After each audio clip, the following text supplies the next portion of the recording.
ये एग्जाम हमारे केवल हार्ड वर्क की नहीं है। ये एग्जाम स्मार्ट वर्क भी है। ये एग्जाम हमारा एक मेंटल गेम भी है, हमारा पेशेंस भी देखता है।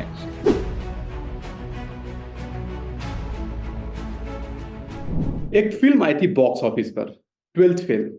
खूब चर्चा हुई कि कैसे 12वीं फेल लड़का यूपीएससी में सफल हो गया। अगर वही लड़का असफल हो जाता तो क्या दुनिया उस लड़के का जिक्र करती? जवाब होगा नहीं।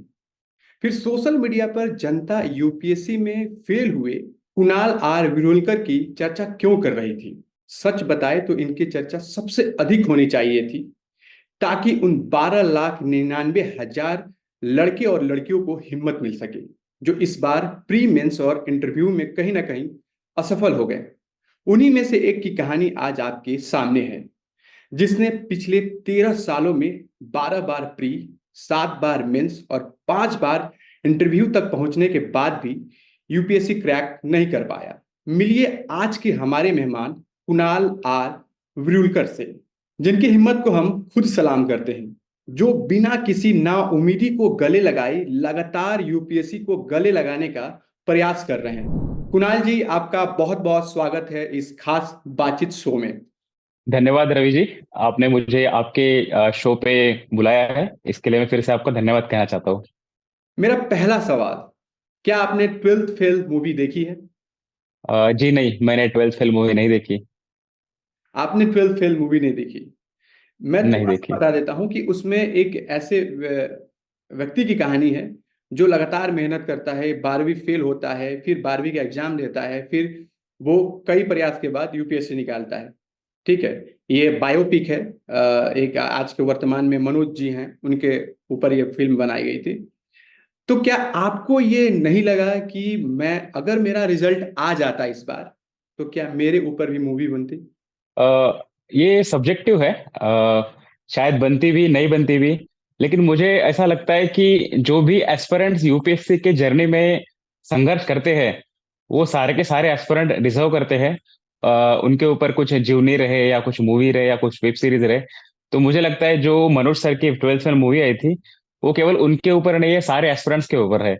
तो मुझे लगता है कि एक अच्छा मैसेज हमारे समाज में उस मूवी के माध्यम से गया होगा। बिल्कुल। तो अब सीधे आते हैं, 16 अप्रैल का वो दिन, रिजल्ट आने वाला था। कैसा माहौल था घर का? एक्चुअली मेरे मैं तो चेन्नई में हूँ, मैं चेन्नई में पोस्टेड हूँ, लेकिन मेरे जो परिवार के लोग हैं वो महाराष्ट्र में थे। हम्म। तो सुबह ही मुझे ग्रुप्स में मैसेज चल रहे थे, टेलीग्राम ग्रुप्स हो गया, व्हाट्सएप ग्रुप हो गया, कि हम्म। आज रिजल्ट शायद आ सकता है। हम्म। तो सबके मन में थोड़ा सा एक स्ट्रेस था, एंजाइटी थी कि रिजल्ट आ रहा है, क्या आ सकता है। हम्म। और सबको ये उम्मीद थी, क्योंकि घर वालों को सबको उम्मीद रहती है कि इतनी हम्म। मेहनत जब एस्पिरेंट्स करते हैं तो उनका जो रिजल्ट है वो पॉजिटिव आएगा। तो मेरे घर पे भी मेरी पत्नी हुई या मेरे जो परिवार के अन्य लोग हैं, मेरे माता पिता, मेरे भाई, उनको सबको उम्मीद थी। और सभी लोग सुबह से ही यूपीएससी के वेबसाइट हो गए, वो चेक करते थे या मुझे पूछते थे रिजल्ट आ रहा है क्या, रिजल्ट आ रहा है क्या। लेकिन उस वक्त मेरे विचार, मेरे जो मन में है, कुछ अलग अलग विचार चल रहे थे। हम्म। मुझे लग रहा था कि मैं सिलेक्ट भी हो जाऊंगा, तो उसके प्रति भी मैं तैयार था।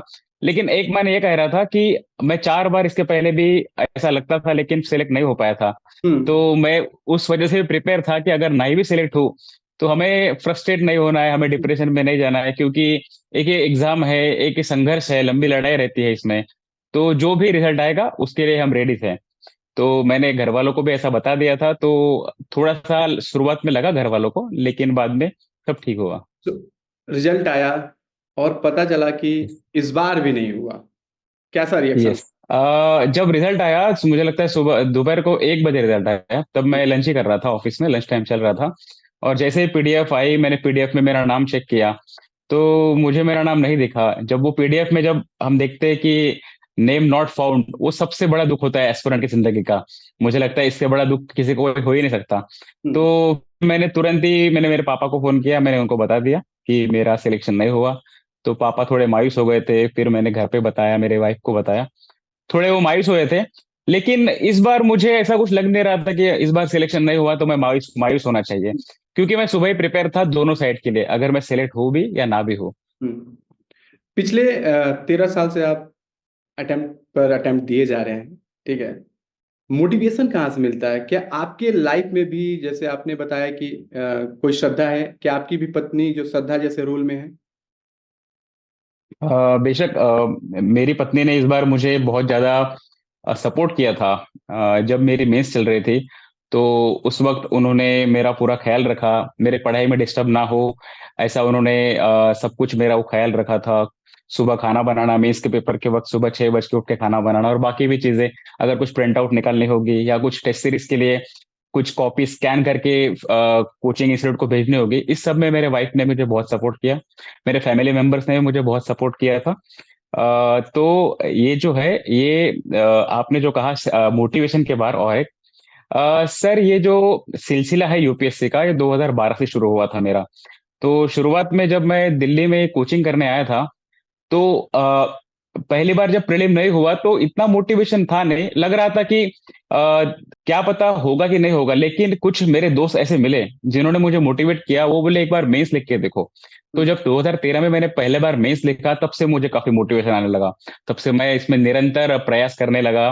फिर जब 2016 में मैंने जॉब ज्वाइन किया तब फिर से मेरी जिंदगी में एक उतार आ गया था। तब से फिर से मेरा यूपीएससी का जो जर्नी था थोड़ा धीमे हो गया था। तो 2016 और 2017 ये 2 साल में मेरा प्रीलिम निकल ही नहीं पाया था। फिर हम्म। 2018 में अचानक से एक मेरे दोस्त है, बचपन के दोस्त, उनका यूपीएससी सिलेक्शन हो गया था और मुझे डायरेक्ट सिलेक्शन के वक्त ही पता चला कि इन्होंने यूपीएससी मेंस भी लिखा था और सिलेक्ट भी हो गए और उन्हें आईएएस मिल गया था। उस रात मुझे नींद नहीं आई थी, इसलिए नींद नहीं आई थी कि मुझे, मैं खुद को कोस रहा था कि जब बाकी लोग पढ़ाई कर रहे हैं तो मैं क्या कर रहा हूँ, मैंने पढ़ाई क्यों नहीं की। बाकी लोग अगर जॉब करते करते पढ़ाई करके आईएएस बन सकते हैं तो मैं क्यों नहीं बन सकता। हम्म। तो वो मेरे लिए टर्निंग पॉइंट था। हम्म। 2018 की बात है। उस वक्त शायद 20-25 दिन बाकी थे प्रीलिम्स के लिए। हम्म। मैंने 20-25 दिन में उस वक्त प्रीलिम्स का पूरा पढ़ाई करके प्रीलिम निकाल दिया था। और हम्म। मुझे मेरे ऑफिस से उस वक्त काफी सपोर्ट मिला था। जो उस वक्त मेरे एडिशनल कमिश्नर सर थे, हम्म। उन्होंने मुझे काफी मोटिवेट किया, क्योंकि वो भी संघर्ष करके आईआरएस बने रहते हैं यूपीएससी पास होके। तो हम्म। उन्होंने काफी सपोर्ट किया। उस हम्म। वक्त मैंने मेंस लिखा था। मैंने मेंस भी काफी अच्छा लिखा था, लेकिन कुछ कारणवश मेरा फाइनल हम्म। सिलेक्शन जो होता है यूपीएससी का वो मात्र एक नंबर से नहीं हो पाया था। उस वक्त मुझे बहुत बुरा लगा था, इतना बुरा मुझे कभी नहीं लगा था। फिर मैंने एक बार प्रयास किया कि मुझे करना चाहिए यूपीएससी, तो फिर मेरी जर्नी और निरंतर आगे बढ़ती गई। फिलहाल, जी। जैसे आपने बताया कि आपने 12 बार प्री दिया, ठीक है, 7 बार मेंस दिया और 5 बार आप इंटरव्यू तक पहुंचे, कभी जी। ऐसा नहीं लगा कि अब नहीं? ऐसा तब लगता था जिस दिन मेरा यूपीएससी का फाइनल रिजल्ट आता था, हम्म। कि जैसे 7 अटेम्प्ट हो गए, 8 अटेम्प्ट हो गए, मैं इंटरव्यू दे जा रहा हूँ लेकिन मेरा सिलेक्शन नहीं हो पा रहा है। जब रिजल्ट आता था तो लगता था कि अब नहीं करना है, अब हो गया है।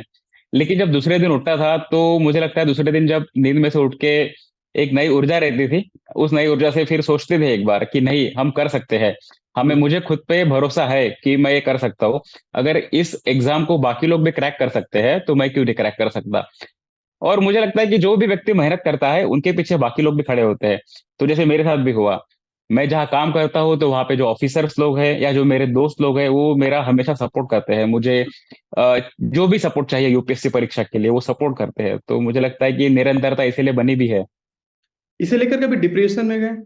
मैं डिप्रेशन में तो कभी नहीं गया इसे लेकर। हाँ, मायूस तो जरूर हुआ था जब मेरा एग्जाम नहीं निकला था, लेकिन मैं कभी ऐसा डिप्रेशन में नहीं गया। मुझे कुछ मेंटल स्ट्रेस या ऐसा कुछ लगा नहीं। क्योंकि ये एग्जाम जो रहती है, ये एग्जाम केवल अभ्यर्थी की नहीं रहती, एस्पिरेंट की नहीं रहती, पूरे परिवार की रहती है। पूरे परिवार इस एग्जाम में इन्वॉल्व हुआ रहता है। तो जब हम फेल होते हैं तो जो हमारे परिवार के लोग रहते हैं या जो हमारे दोस्त रहते हैं वो काफी मॉरल सपोर्ट करते हैं। उनके सपोर्ट की वजह से भी कभी कभी एस्पिरेंट उस स्थिति में जाता ही नहीं है, हम्म। उनको लड़ने का और हौसला मिलता है। जी। सबसे बड़ा ये सवाल है कि मतलब हर किसी के सवाल जहन में ये सवाल होगा कि जब कोई हारता है इंसान तो अपनी हार की कहानी नहीं बताता है कि मैं हार गया हूं। तो वो गट फीलिंग कहाँ से आई 16 तारीख को, 16 अप्रैल को, कि आपने सोशल मीडिया पर बताया कि भाई मैं हार गया हूँ? इसके पीछे मेरे बताने का मकसद ये नहीं था कि मैं हार गया हूँ। मेरे बताने का मकसद ये था कि ये जो हमारी जिंदगी है, इस जिंदगी केवल जिंदगी नहीं है, और इसका मतलब तभी रहेगा जब हम्म। जिंदगी में संघर्ष रहेगा। मेरा संघर्ष यूपीएससी के लिए है। कुछ हम्म। एस्पिरेंट्स का संघर्ष एसएससी सीजीएल के लिए होगा, किसी का हम्म। पीसीएस के लिए होगा, किसी का सीए के लिए होगा, किसी का सॉफ्टवेयर कंपनी के लिए होगा, या किसी का स्टार्टअप के लिए होगा। मुझे लगता है हर एक व्यक्ति संघर्ष करता है। और संघर्ष करने वाले व्यक्ति ही आगे बढ़ते हैं। तो मेरा एक मैसेज ये था सभी लोगों को कि हमारी जिंदगी में संघर्ष रहेगा और हमें उस संघर्ष को पार करना ही है, लड़ना ही है। तभी हम हमारे जीवन का मजा भी ले सकते हैं और हमारे जीवन में आगे भी बढ़ सकते हैं। जब कोई टीम हारती है या जब कोई इंसान हारता है तो अपनी हार का जो होता है आंकलन करता है कि कहाँ चूक रह गई, कहाँ मैं हार गया, है ना। तो कुणाल, आपको कहाँ लगा कि मैं कहाँ बार बार चूक कहाँ चूक हो रही है? देखिए सर, यूपीएससी जो एग्जाम रहती है फाइनल सिलेक्शन, वो यूपीएससी मेंस और यूपीएससी इंटरव्यू, इस हम्म। दोनों के जो नंबर होते हैं इसको जोड़ा के रहते हैं। हम्म। तो पिछले 4 अटेम्प्ट में बोलूंगा कि 2018 में मेरा एक ही नंबर से रहा था। हम्म। 2020, 21 और 23 इसमें मेरा 10 नंबर, 16 नंबर और 9 नंबर से रहा था। तो अगर ये तीनों साल अगर देखूंगा मैं, तो मेरा जो एसए का पेपर है, जो एक एसए का पेपर रहता है यूपीएससी में, उसे मुझे बिलो एवरेज नंबर आए, उस पेपर में मुझे बिलो एवरेज नंबर आए। हम्म। वो लगातार ऐसे ही हो रहा है। मैंने ऐसा नहीं कि मैंने इसके ऊपर काम नहीं किया, मैंने इसके ऊपर काम भी किया था। लेकिन मेरी जो स्ट्रैटेजी है शायद इस बार के मेंस में वर्कआउट हो नहीं हो पाई। मुझे इस बार भी एसए में थोड़े कम नंबर आए। अगर 9 नंबर ज्यादा रहते तब भी मेरा सिलेक्शन यहाँ पे हो जाता। लेकिन बाकी जो सब्जेक्ट्स है, उस सब्जेक्ट में मैंने अच्छा ही परफॉर्म किया है। हम्म। लेकिन उस सब्जेक्ट में भी 1-2 नंबर अगर मैं बढ़ाऊंगा तो निश्चित है कि अगर एसए में थोड़े नंबर कम रहेंगे फिर भी सिलेक्शन हो जाएगा। लेकिन जो बड़ा फैक्टर है वो एसए ही है। जैसे अक्सर देखा जाता है कि जो एस्पेरेंट्स होते हैं वो प्री निकाल लेते हैं, लेकिन मामला फंस जाता है मेंस में। उन छात्रों के लिए, छात्राओं के लिए आप क्या कहना चाहेंगे? सर, ये जो यूपीएससी एग्जाम है, ये एग्जाम केवल हार्ड वर्क के एग्जाम नहीं है। ये इसमें स्मार्ट वर्क भी रहता है, हम्म। उसमें पेशेंस लेवल भी अच्छा होना चाहिए, और उसमें हमारा मेंटल पीस बहुत ज्यादा जरूरी है। मेंस में सारे के सारे जो क्वेश्चंस रहते हैं, हर पेपर में 20 क्वेश्चन रहते हैं, जीएस 1, 2, 3। उस पेपर में जो क्वेश्चंस रहते हैं उसमें हमें माइंड अप्लाई करना पड़ता है, लॉजिक अप्लाई करना पड़ता है। वो हम्म। स्ट्रेट फॉरवर्ड क्वेश्चन रहते नहीं है। और हमें वहां पे दुनिया भर की चीजों को एक जगह लाकर, उसके रॉ मटेरियल लाकर हमें उसका आंसर लिखना पड़ता है। हम्म। जैसे उसकी बॉडी हो गई, जैसे उसका इंट्रोडक्शन हो गया, बॉडी हो गई, कंक्लूजन हो गया। हम्म। इसमें हमें फैक्ट्स लिखने पड़ते हैं, कीवर्ड लिखने पड़ते हैं। इसमें हम्म। हमें कुछ जजमेंट्स होंगे, जजमेंट लिखने पड़ते हैं, कोई कमिटी होंगी वो लिखना पड़ता है, मैप्स के बारे में, डायग्राम के बारे में लिखना पड़ता है। तो ये सारी चीजें हमें एक टाइम में 7 मिनट में लिखनी पड़ती है। अगर 20 मिनट का, अगर 15 नंबर का क्वेश्चन होगा तो 11 मिनट में लिखनी पड़ती है। तो बहुत बार एस्पिरेंट डर जाते हैं, वो सरेंडर कर देते हैं। उनको लगता है कि उनको इसके सवाल आ नहीं रहे, 1-2 सवाल भी नहीं आएंगे, तो वो सोचते हैं कि हमारा इस बार मेंस नहीं निकलेगा। हम्म। तो मुझे ऐसा लगता है कि हमें जितना भी आता है हमें आखिरी दम तक यहाँ पे लड़ना चाहिए। हम्म। अगर हम लड़ेंगे तो ही जीतेंगे।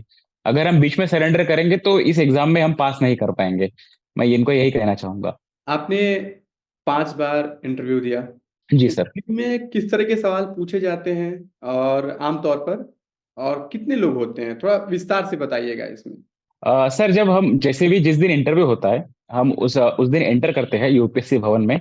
तो शुरुआत में हमारा वहाँ पे पहले बेसिक जो डॉक्यूमेंट वेरिफिकेशन वगैरह होता है। जब हम इंटरव्यू रूम में जाते हैं, जहाँ पे हमारा इंटरव्यू होता है, वहाँ पे 5 लोग बैठे रहते हैं, बोर्ड मेंबर्स रहते हैं। वो बोर्ड मेंबर मिला के 5 लोग होते हैं, chairman plus 4 board members. Okay. वो इंटरव्यू कुछ ऐसे पैरामीटर्स है उसके ऊपर चलता है। सबसे पहले जब हम हमारा मेंस का फॉर्म सबमिट करते हैं, और इंटरव्यू के वक्त हम जब सबमिट करते हैं फॉर्म, उसे बोलते हैं डिटेल एप्लीकेशन फॉर्म, जिसे हम डाफ भी बोलते हैं। तो डाफ 1 रहता है मेंस के वक्त, और इंटरव्यू के वक्त रहता है डाफ 2। इसमें हम्म। हम हमारी पूरी बेसिक इंफॉर्मेशन देते हैं। अब दूसरा पहलू यह रहता है कि जो भी करंट इश्यूज चल रहे हैं, जैसे कि अभी इंडिया में करंट इशू क्या चल रहा है, इलेक्शन चल रहा है, या हम्म। ग्लोबल लेवल पे क्या चल रहा है, अमेरिका इलेक्शन हो गया, बाकी देशों में इलेक्शन है वो चल रहा है, इसराइल पैलेस्टाइन का वॉर चल रहा है, रशिया यूक्रेन चल रहा है, या अन्य कोई ग्लोबल वहां पे अगर कुछ इश्यूज चल रहे होंगे, हम्म। ना कोई ना केवल जियो पॉलिटिकल इंटरनेशनल लेवल पे, इवन सोशल लेवल पे, इकोनॉमिकल लेवल पे, और जो हमारे गवर्नेंस के लेवल पे जो भी इश्यूज चल रहे हैं, उस इश्यूज के बारे में वो हमारे ओपिनियन पूछते हैं। वो हमारे पर्सनैलिटी चेक करते हैं कि हम इसके बारे में क्या सोचते हैं, और हमारा इस क्वेश्चन के वक्त ऊपर हमारा स्टैंड क्या है, हमारा ओपिनियन वो वहां पे चेक करते हैं, ऐसा मुझे लगता है। हम्म। और जो भी वर्किंग प्रोफेशनल है, उस वर्किंग प्रोफेशनल के उनके जो वर्क एक्सपीरियंस है, जॉब एक्सपीरियंस है, उसके बारे में पूछेंगे। वहां पे वो कैसे तरह के काम करते हैं, क्या सोचते हैं उनके काम काम के प्रति वगैरह। ऐसे सारे लेवल के क्वेश्चन वहां पूछे जाते हैं। कुछ सवाल जैसे होता है ना कि यूपीएससी में पूछते हैं कि इंटरव्यू वाले पूछते हैं कि जब आप सीढ़ी से चढ़कर आ रहे थे तो कितनी सीढ़ियां थी, इस तरह के भी सवाल पूछे जाते हैं क्या? इस तरीके के सवाल आज तक मुझे तो कभी पूछा नहीं है, और जो मेरे दोस्त है जिन्होंने उनके बारे में बताया था उनको भी कभी पूछा नहीं है सर। मुझे लगता है कि ये मैंने भी पढ़े थे ऐसे क्वेश्चन जब मैंने इंटरव्यू दिया नहीं था, लेकिन जब से मैं इंटरव्यू दे रहा हूँ तो ऐसे क्वेश्चन मेरे को कभी एनकाउंटर नहीं हुए। ऐसा नहीं हुआ? अच्छा, आपका मीडियम क्या नहीं। था? सर मेरा मेंस का मीडियम इंग्लिश है, लेकिन मेरा इंटरव्यू का मीडियम हिंदी है। मैंने ओके। 2015 में इंटरव्यू मेरा इंग्लिश में दिया था, लेकिन 2015 के बाद से मेरा इंटरव्यू मीडियम हिंदी है। एक सबसे जरूरी सवाल है जो सोशल मीडिया पर वायरल होता है, आपने भी देखा होगा। Most of the time English medium वाले लड़के और लड़कियां सफल हो रहे हैं। परसेंटेज बेसिस पर बात कर लूं तो आप 2023 का रिजल्ट उठाकर देख लीजिए। टॉप 20 में सिर्फ एक ही स्टूडेंट हिंदी मीडियम वाला वो सफल हुआ है। तो क्या अंग्रेजी के मुकाबले हिंदी पिछड़ रहा है? सर अगर हम फैक्ट्स देखेंगे तो अधिकतर जो लोग हैं यूपीएससी करने वाले वो अधिकतर लोग इंग्लिश माध्यम के ही हैं। जो बाकी स्टेट से लोग आते हैं, चाहे वो ऑल ओवर इंडिया से देखेंगे, तो हिंदी के यहाँ पे हमें इंग्लिश की संख्या हमें ज्यादा दिखती है सर, तो इसीलिए इंग्लिश के लोग ही यहाँ पे ज्यादा सिलेक्ट होते हैं। सर रही बात हिंदी मीडियम की, तो मुझे लगता है सर कि हम इस ये बहुत सब्जेक्टिव है सर, ये थोड़ा सा इसके ऊपर हमें सोचना भी चाहिए। क्योंकि हिंदी माध्यम पिछड़ रहा के पीछे कारण ये है कि जो भी नोट्स और जो भी मटेरियल जो मिलता है यूपीएससी के लिए, जो इसमें हम हमारे वो मटेरियल का यूज करके हम हमारे आंसर में वैल्यू एडिशन कर सकते हैं, वो इंग्लिश में ज्यादा मिलता है सर। जो जैसे कि यहाँ पे Indian express, the Hindu, financial express लोग न्यूज़पेपर पढ़ते हैं, या बहुत सारे जो मटेरियल्स मिलते हैं, करंट अफेयर्स हो गया, बाकी हो गया, वो इंग्लिश में ज्यादा मिलता है। ऐसा नहीं है वो हिंदी या बाकी लैंग्वेज में मिलता नहीं है। तो एक लेकिन यहाँ पे एक एज ये मिलता है सर। और दूसरी बात यह है सर कि हिंदी माध्यम वाले जो भी अभ्यर्थी रहते हैं, एस्पिरेंट्स रहते हैं, उनकी सबसे बड़ी समस्या रहती है सीसैट सर। वो लोग जीएस का उनका टॉपिक अच्छा कवर करते हैं, लेकिन उनका जो बैकग्राउंड रहता है, एजुकेशन बैकग्राउंड, वो ह्यूमैनिटीज का रहता है, जैसे वो बीए करके आते हैं लोग। तो उनको सीसैट पेपर निकालने में आजकल थोड़ी दिक्कत हो रही है, क्योंकि सीसैट की जो पेपर की जो डिफिकल्टी लेवल है थोड़ी बढ़ गई है। तो बहुत सारे जो डिजर्विंग हिंदी माध्यम के एस्पिरेंट्स हैं वो प्रीलिम पास नहीं कर पाते सर। अगर उन लोगों की जो सीसैट की बैरियर अगर यहाँ पे कम हो जाएंगे, तो मुझे लगता है कि टॉप 20 में क्या पता हिंदी माध्यम का जो एस्पिरेंट है वो टॉप भी कर सकता है, भारत में भी टॉप कर सकता है। लेकिन मुझे लगता है कि हिंदी माध्यम के वैसे जो छात्र है वो इंग्लिश माध्यम की तुलना से कम होने की वजह से उनका हमें इतना अनुपात या संख्या दिखती नहीं है सर। हम्म। जी सर। कुणाल, कुछ पर्सनल सवाल है। अभी आप हम्म। वर्तमान में क्या कर रहे हैं? सर मैं अभी वर्तमान में चेन्नई में वहाँ पे इनकम टैक्स डिपार्टमेंट है, वहाँ पे मैं इंस्पेक्टर के तौर पे काम कर रहा ओके। आगे क्या क्या प्लान है? हूँ। अभी अटेम्प्ट बचे हुए अ, हैं? स- सर मेरे पास अभी 3 अटेम्प्ट बचे हुए हैं। आगे मेरे प्लान यही है कि मैं मेरी नौकरी अच्छे से करूं, मेरे परिवार को समय दूं, और मेरे जो यूपीएससी के जो अटेम्प्ट्स है, या ये जो अटेम्प्ट है, इसको बहुत अच्छे से एक बार और पढ़ के और अच्छे जोश से इसको एग्जाम दूं, ताकि एग्जाम में पास कर सकूं। तो इस अब मतलब कि लड़ाई जारी रहेगी? जी सर, लड़ाई जारी रहेगी। कुणाल, आपसे बात करके बहुत अच्छा लगा। और आपने थैंक यू सर। से अपने बातों को रखा, वो काफी मतलब कि प्रेरणादायक है उन हर छात्र के लिए जो राजेंद्र नगर में, ओल्ड राजेंद्र नगर में, मुखर्जी नगर में, ठीक है, इलाहाबाद में, ठीक है, वो यूपीएससी का तैयारी कर रहे हैं। उनके लिए हौसला का है। मतलब कि आपने कहानी बताई कि मेरे साथ मैं पिछले 13 साल से कई और भी छात्र होंगे जो अपनी कहानी नहीं बता पा रहे होंगे। ठीक है, उन्हें हौसला मिलेगा आपके इस वीडियो से। और आपने जिस तरीके से अपनी कहानी बताई, तो आपसे बात करके बहुत अच्छा लगा कुणाल। और अगली बार मैं भगवान से, ऊपर वाले से दुआ करूंगा जब अगली बार इंटरव्यू लें तो आईएएस कुणाल कुमार से लें। बहुत बहुत धन्यवाद आपका। Thank you sir, thank you, आपने मुझे इतनी अच्छा अपॉर्चुनिटी दी, और थैंक यू आपके शुभकामनाएं के लिए, धन्यवाद सर।